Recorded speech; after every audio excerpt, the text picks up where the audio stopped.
Welcome to our channel. Today we how to subscribe with Walmart affiliate program, full guide step by step clearly. Look for the join now or sign up button on the homepage. Click on that button to begin the registration process. You will need to fill out a registration form. Provide your personal information, including your name and email address. Create a strong password to secure your account. Next, enter your website URL or social media links where you plan to promote Walmart products. Fill in any additional details requested, such as your promotional methods and strategies.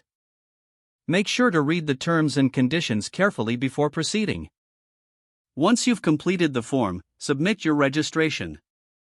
You will then receive a confirmation email from Walmart. Check your email and click on the confirmation link provided. After confirming your email, return to the Walmart affiliate website to log into your account. Once logged in, you'll need to complete your profile.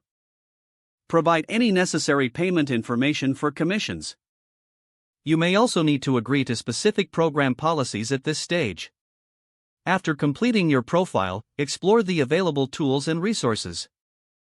Familiarize yourself with the product categories and promotional materials. You can start generating affiliate links once you've been approved. Promote these links on your platforms to earn commissions on sales you drive. Regularly check your affiliate dashboard for analytics and performance metrics. Stay informed about any program updates or new promotional opportunities. If the page does not load, refresh the browser or try again in a private or incognito window. Make sure you are using the correct email address, then retype it carefully to avoid small typos. If your password is not accepted, use the reset option and create a new strong password you can remember. Check your spam folder for verification or security emails, then complete any requested confirmation steps. Enable two-factor authentication if available to improve account security and reduce unauthorized access risk.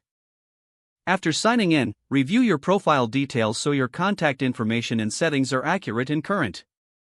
If you see an error message, note it down and try again after restarting your device and internet connection. Don't forget to like this video and subscribe to our channel for more step-by-step tech guides.